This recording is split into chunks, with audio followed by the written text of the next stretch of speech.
আজকে আলাপটা একটু ধন্যবাদ। শুরু করতে চাই শেখ হাসিনা দিয়ে।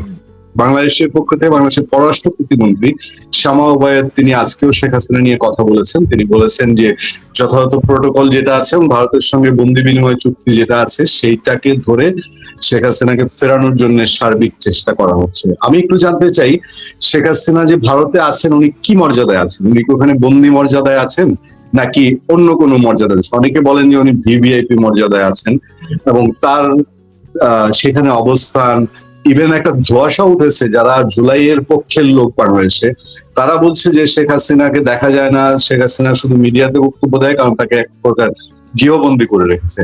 আমি বিষয়টা বিস্তারিত আপনার কাছ থেকে জানতে চাই, গৌতম লাহিড়ী। ধন্যবাদ।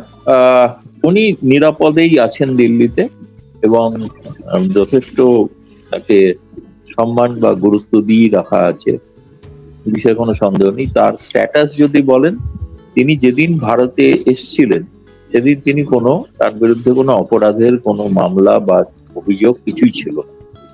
তিনি একজন রাজনৈতিক নেত্রী এবং প্রধানমন্ত্রী ছিলেন, যার জীবন সংশয় ছিল।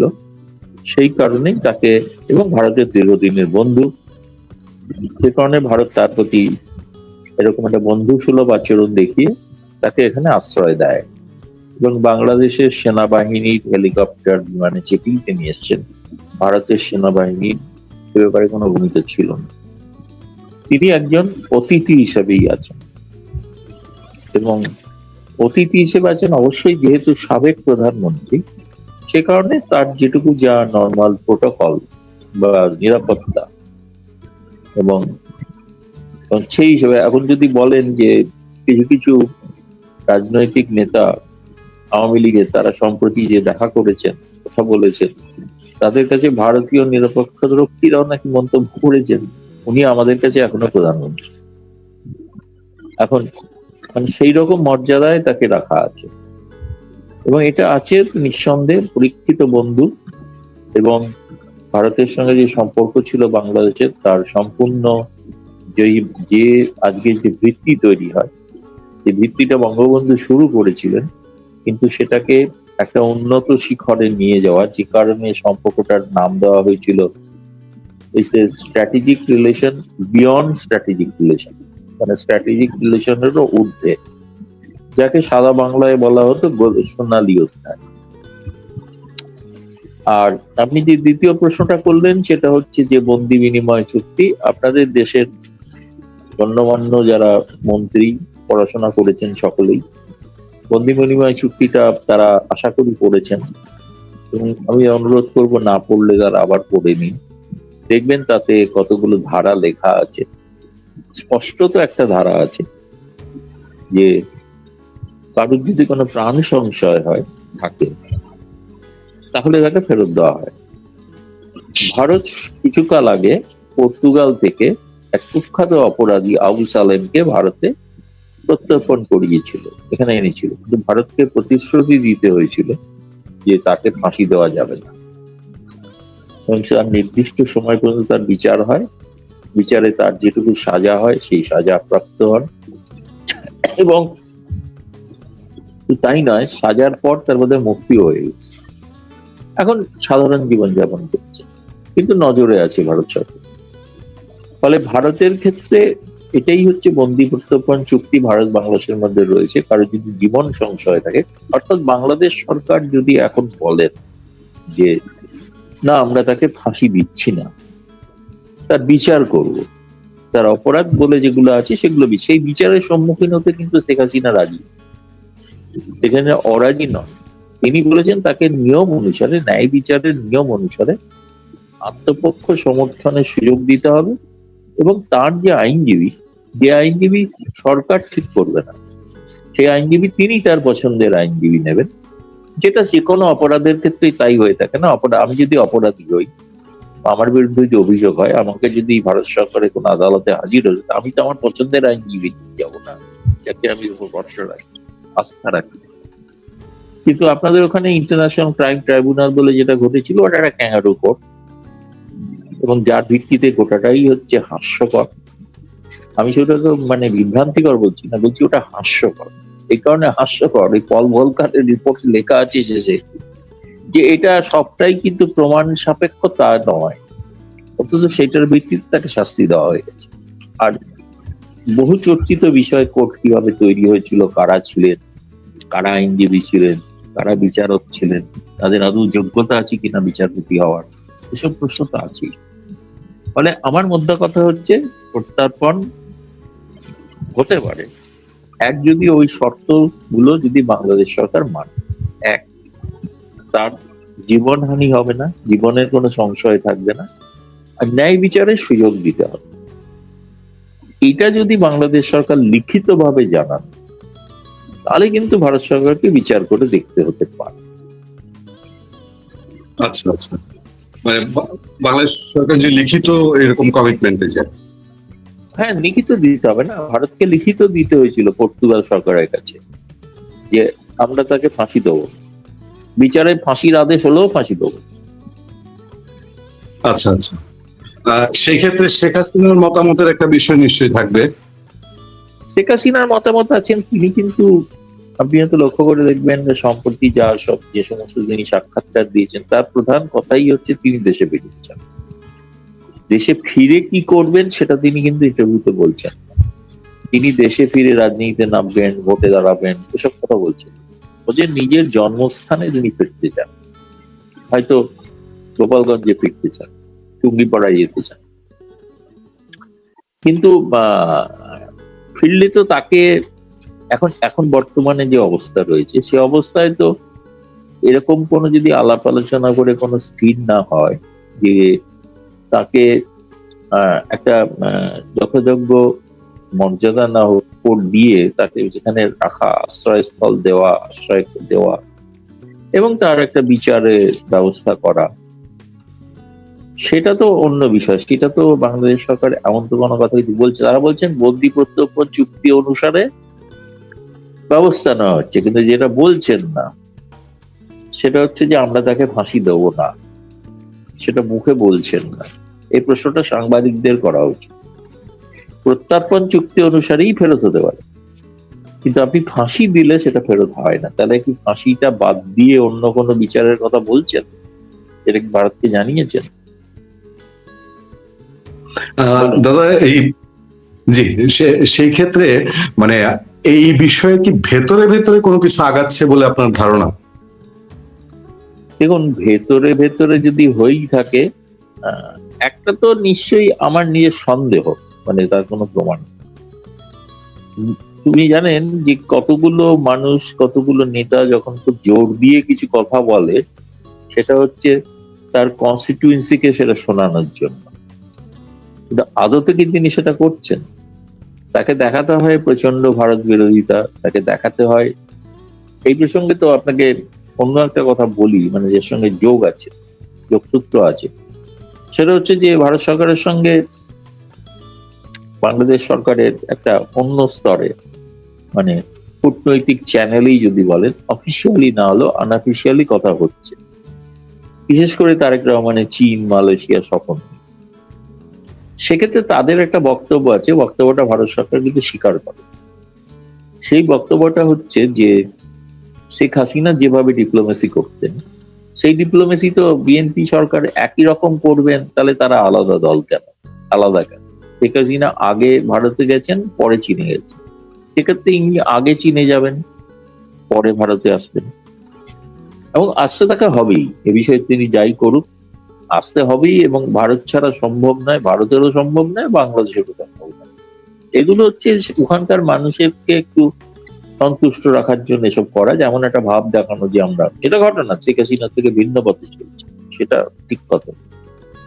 ফলে সেই কারণে আমরা যেটা শুনেছি পররাষ্ট্র মন্ত্রণালয় থেকে, নিশ্চিতভাবে তারেক রহমান ভারত সফর করছেন, এবং সেটা সময়টা ঠিক হয়নি। কারণ কিন্তু তাহলে এই যে কথা বলছেন, এই কথাগুলো যে ভারত বিরোধী এত কথা কিছু মন্ত্রীরাও বলেন, এটা তাদের কনস্টিটিউয়েন্সির জন্য। ভারতেও তো এরকম অনেক মন্ত্রী আছে, অনেক কিছু বলতে হয়, তারা বলেন। সেটা হচ্ছে একটা কনস্টিটিউয়েন্সিকে দেখা আর একটা বাইরে ডিপ্লোম্যাটিক একটা রিলেশন রাখা, দুটো দু স্তরে চলে আসে। ফলে আপনি যেটা বলছেন নেপথ্য থেকে কিছু হচ্ছে, আমি খুব অবাক হব না নেপথ্যে কোনো আলোচনা চলবে। দাদা, আওয়ামী লীগ তো বাংলাদেশের কার্যক্রম সে অর্থে চালাতে পারছে না, এটা আমরা জানি, কিন্তু ভারত থেকে ধরেন শেখ হাসিনা যে ইন্টারভিউ দিচ্ছেন, প্রচুর ইন্টারভিউ, এবং এনডিটিভির মতো চ্যানেলে ওনার ইন্টারভিউ যাচ্ছে, এইটাও কি ভারত সরকারের সাথে কোনো ইন্টারনাল সমঝোতার ভিত্তিতে? কারণ শেখ হাসিনাকে দেখা যায় না, এটা একটা বড় ব্যাপার। এবং তিনি প্রকাশ্যে আসেননি 5 আগস্টের পরে, আর তাকে প্রকাশ্যে আসতে দেখা যায়নি, কিন্তু ইন্টারভিউ গুলো দিচ্ছেন। ইউনূস আমলে তো এগুলো না দেওয়ার জন্য একটা ভারতের কাছে একটা চাপ বলি বা একটা অনুরোধ বলি ছিল।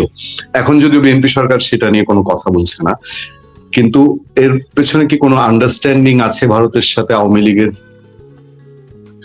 আন্ডারস্ট্যান্ডিং বলতে এটুকুই আছে যে তিনি তো অপরাধী নন, তিনি তো বন্দী নন, তাকে তো বন্দী করে রাখা হয়নি। তিনি একজন মুক্ত বাংলাদেশি নাগরিক। হ্যাঁ, এটা ঘটনা। তার জীবনের নিরাপত্তার কারণেই আর ক্রমাগত আপনি দেখছেন তো যে আপনাদের ওখানে কত কালোকে একটা বলেছে, কোন একটা জঙ্গি নেতা, যে তাকে ওখানে খুন করে দেওয়া হবে। আমার তো মনে হয় তারেক রহমান সরকার উচিত এক্ষুনি তাকে গ্রেপ্তার করে জিজ্ঞেস করা দরকার যে এরকম কেন কথা সে বলছে, যেগুলো গণমাধ্যমে দেখতে পাচ্ছি, সোশ্যাল মিডিয়ায় দেখতে পাচ্ছি। তার তো জীবনের একটা নিরাপত্তার বিষয় আছে, ফলে সেই কারণে তার চলাফেরার ব্যাপারে কিছু নিয়ন্ত্রণ আছে। কিন্তু তিনি কি করবেন, তিনি, এটা তো প্রথম কথা হচ্ছে, ভারত তো বাংলাদেশ নয়। ভারতের সাংবাদিকের মুখ বন্ধ রাখতে পারেন, সাংবাদিককে লিখতে বারণ করতে পারেন, সবই করতে। এমনকি এখানে আমি বলছি, আপনি হয়তো শুনলে অবাক হতে পারেন, যে আমাদের শেখ হাসিনার যখন ক্রমাগত ইন্টারভিউ বেরোচ্ছিল এবং বেরোচ্ছে লাগাতার, তখন এখানকার হাই কমিশন থেকে এরকম উষ্মা প্রকাশ করা হয়েছে সেই সব সংবাদ মাধ্যমের কাছে, শেখ হাসিনার ইন্টারভিউ তো আপনারা ছাপছেন, তা আমরা কি ছাপবো, ভারতীয় মিডিয়া কি ছাপবে, সেটা কি বাংলাদেশের হাই কমিশন ঠিক করে দেবে না বাংলাদেশের সরকার ঠিক করে দেবে? আমরা কি বাংলাদেশের কি অন্তর্গত কোনো রাষ্ট্র? এখানে স্বাধীনতা আছে সকলের, তারা, আমরা প্রধানমন্ত্রীরও সমালোচনা করতে পারি, এবং এখানে যারা আছেন তাদের মিডিয়ার কাছে তো শেখ হাসিনা একটা আকর্ষণীয় বিষয়। এখানে তো মিডিয়ার মধ্যে তীব্র প্রতিযোগিতা চলে। আচ্ছা, এনডিটিভি পেলো, আমরা কেন পেলাম না, আমরা কেন পাইনি? পরের দিন এডিটোরিয়াল মিটিং এ তাদেরকে ধমকাচ্ছে এডিটর, এনডিটিভি পেয়ে গেল, তুমি টাইমস নাও, তুমি রিপাবলিক টিভি পেলে না, কি ব্যাপার, তোমার ব্যর্থতা, তুমি তারা এখন মরিয়া হয়ে চেষ্টা করছে আবার একটা ইন্টারভিউ। আর তিনি সময় বুঝে ইন্টারভিউ দেন, এবং ইন্টারভিউটা দেওয়ার একটা কারণ ছিল, যেটা শুরু হয়েছিল, যেটা যে 23শে জুন আওয়ামী লীগের প্রতিষ্ঠা দিবস, এই দিবসে বলতে তিনি একটা সাইন্ড আর্টিকেল লিখেছিলেন।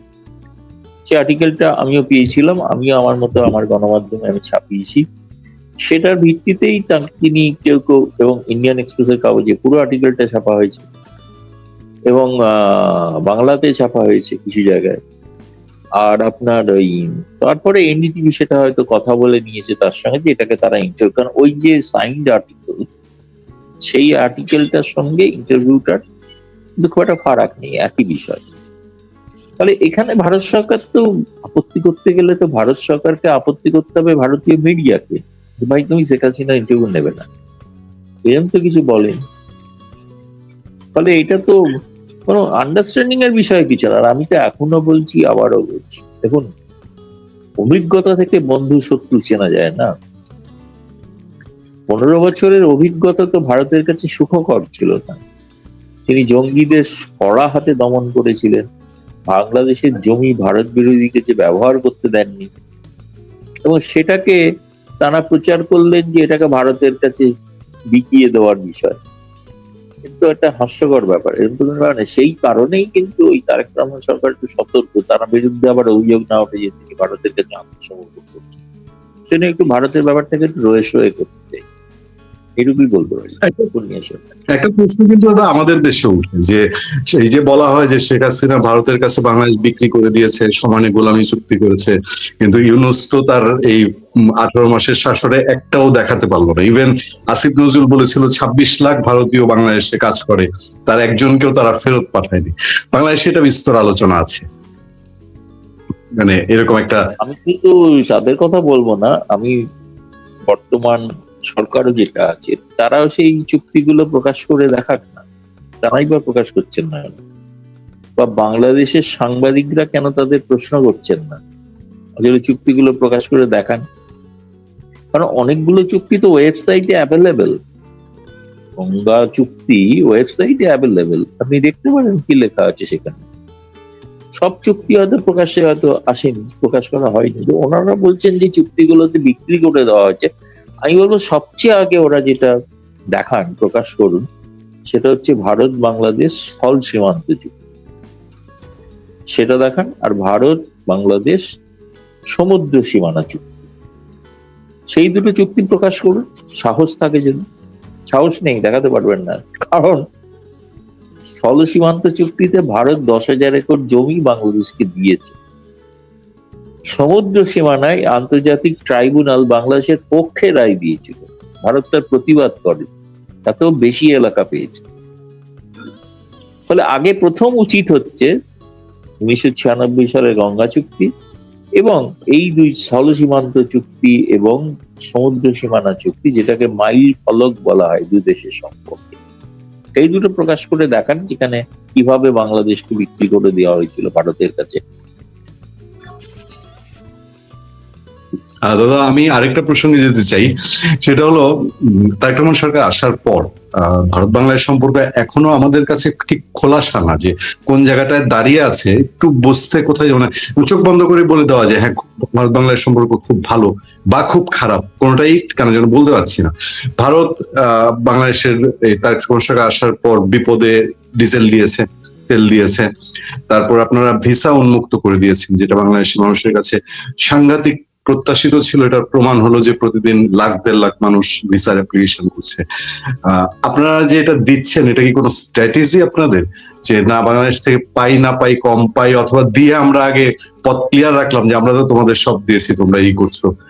কারণ বাংলাদেশ তো পাকিস্তানের প্রতি অনেক ক্ষেত্রেই, পাকিস্তানের সাথে সম্পর্ক কিন্তু আগের চেয়ে শেখ হাসিনা সরকারের সময় যা ছিল, তারেক রহমান সরকারের সময় তার চেয়ে আরো বেটার জায়গায় পাকিস্তানের সাথে সম্পর্কটা, এবং আপনাদের দু দেশের মধ্যে বীরত্ব সবাই জান।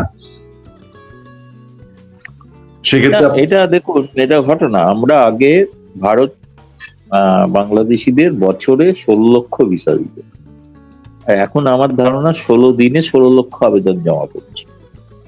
যারা হুমকি দিয়েছিল, বলেছিল ভারতের ভিসা বয়কট করবে, বাংলাদেশের মানুষকে ধন্যবাদ এবং কৃতজ্ঞতাও জানানো দরকার, তারা সেই চরমপন্থীদের আহ্বান উপেক্ষা করে। এটা একটা বড় সিগন্যাল সেই চরমপন্থীদের জন্য। চরমপন্থীদের কেউ কেউ তো আপনার ছবিও দেখেছেন, আবার জামায়াত ইসলামের বাড়ি পরিবাররা হাই কমিশনকে আবেদন করছেন তিনি যেন যেতে পারেন মেডিকেল ভিসার জন্য। আমি যদি বলি, ভারত এবং পাকিস্তান দুদেশই, ধরুন যদি বাংলাদেশ সরকার এরকম একটা ঘোষণা করে আপনারা চাইলে পাকিস্তানে যান, সমস্ত ব্যবস্থা করে দিচ্ছি, ভিসা টিসা উন্মুক্ত, আর ভারতে যান, কোনো আপত্তি নেই, আপনি দেখবো কজন পাকিস্তানে যায়? যাবেই না কেউ, যাবেই না কেউ। পাকিস্তান, আচ্ছা পাকিস্তানে গিয়ে করবে কি বলুন তো? পাকিস্তানে গিয়ে জঙ্গিদের হাতে পড়বে, রোজ বোমা বিস্ফোরণে 40 জন মারা যাচ্ছে, আপনার যে প্রাণ সংশয় হবে না তার গ্যারান্টি। ভারতে তো এরকম নিরাপদ যেরকম জায়গা তো পাবেন না। কলকাতা হাতের কাছে, তার ভাষা এক, খাওয়া দাওয়া এক, সংস্কৃতি এক, সেখানে তো মানুষ পাগল যাওয়ার জন্য। আপনাদের ওখানে আগেও ঈদের সময় বা বাড়িতে শাদী হলো, তার বিয়ের বাজারটা হতো কিন্তু কলকাতাতে। তাহলে এত সস্তায় এত নিয়ে আপনি চট করে, কয়েকদিন আগে তো ফেসবুকে দেখলাম যে একজন লিখেছেন যে আমি মানে বেনাপোল সীমান্তে এলাম, তারপরে ওখান থেকে একটা 20 টাকা দিয়ে অটো রিক্সা ধরে সিএনজি ধরে স্টেশনে এলাম, আর 50 টাকা দিয়ে কলকাতা এলাম, খরচ হলো 70 টাকা। আপনি পাকিস্তানে যেতে পারবেন 70 টাকায়?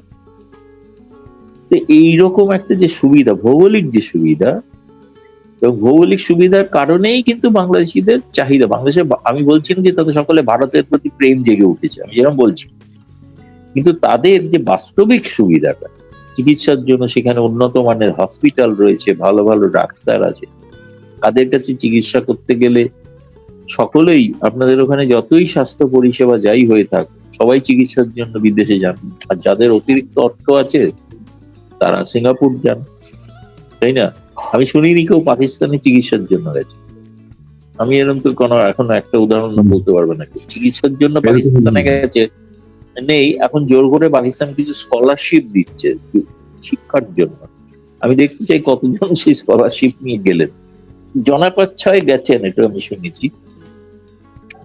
কিন্তু পাকিস্তানে যাওয়াটাও তো একটা অসম্ভব না, আপনাকে তো অনেক ঘুরপাতে যেতে হবে, বিমান ভাড়া প্রচুর।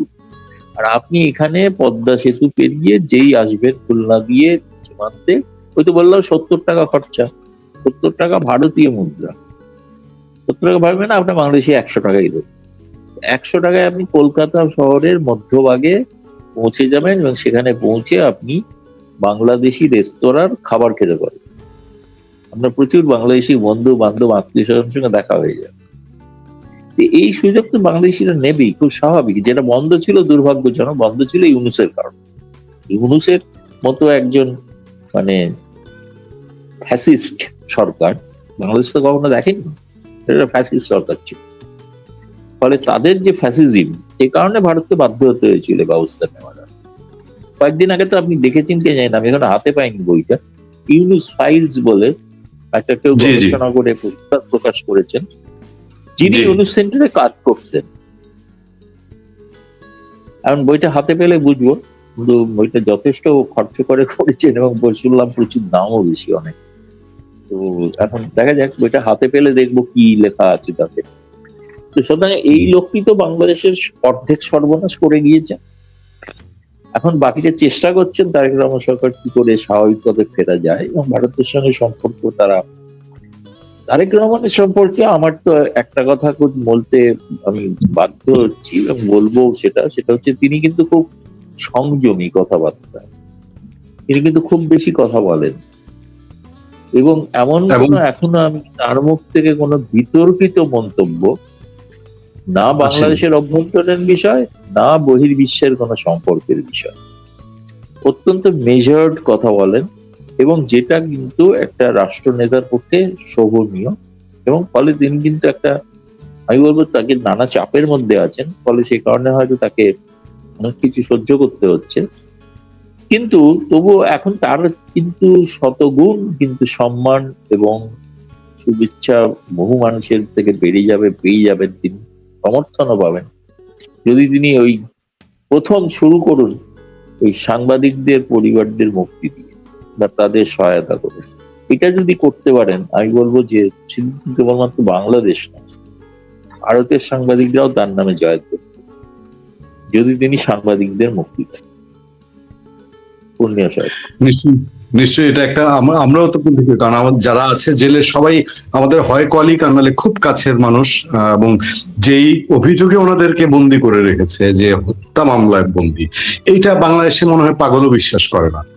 আদালতে আছে বিষয়টা, কিন্তু এটা কি কারো পক্ষে এটা বিশ্বাস করা সম্ভব না যে ওনারা হত্যাকাণ্ডে এটা তো জড়িত হয়েছে। না, এটা তো একমাত্র এটা রাজনৈতিক সিদ্ধান্ত, যে সিদ্ধান্তটা এটা মূলত জামায়াত ইসলামী চরমপন্থাদের, কারণ এরা প্রত্যেকেই আওয়ামী লীগ পন্থী হতে পারেন, আওয়ামী লীগের হয়ে হয় জয়গান গুণগান গেয়েছেন, কিন্তু প্রচন্ড নিন্দা করেছেন, সে হচ্ছে ইউনূসের নিন্দা করেছেন, প্রকাশ্য সাংবাদিক বৈঠকে করেছেন।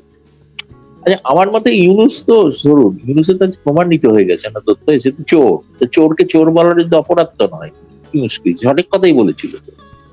কিন্তু তার হয়ে তাকে তো সাপোর্ট করার কিছু দরকার নেই। দ্বিতীয় কথা হচ্ছে যে এই জামায়াত ইসলামী বা চরমপন্থা, তাদের বিরুদ্ধে এরা সোচ্চার ছিল। হ্যাঁ, সেই কারণে তারা আওয়ামী লীগের পক্ষে হয়তো হয়ে গিয়েছিল, কিন্তু আওয়ামী লীগ নয়। আমাদের বহু সাংবাদিক আছে, তারা, আমি জানি, নিজে বহু প্রোগ্রাম করেছি একসাথে, তারা আওয়ামী লীগের শেখ হাসিনা সরকারের বহু সিদ্ধান্তের সমালোচনা করে।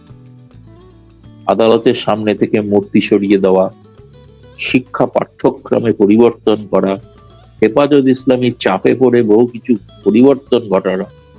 এই যেসব সাংবাদিকরা জেলে আছেন, তারা বলেছিলেন আমার সামনে একটা প্রোগ্রাম, একদিন শেখ হাসিনাকে এর জন্য পস্তাতে হবে।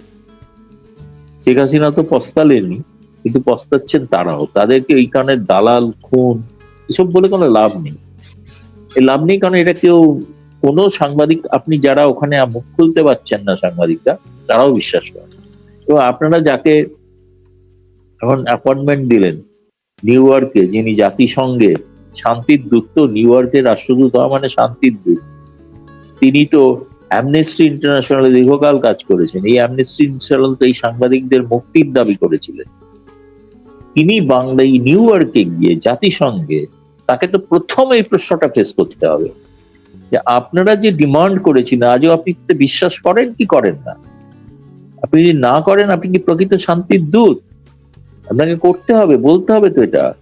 শুনুন, বাংলাদেশি সাংবাদিক ওখানে নাই বা ধরলো, এখানে আমাদের ভারতীয় অভারতীয় বহু সাংবাদিক আছে, বহু মানবাধিকার সংগঠন আছে, তারা তো এই প্রশ্নটা তাকে করবে যে আপনার কাছ থেকে আপনি আশা করি যে স্টেটমেন্ট করেছিলেন তার বাস্তবায়নের জন্য আপনি কি করছেন, আপনি তাতে বিশ্বাস করেন কি করেন না?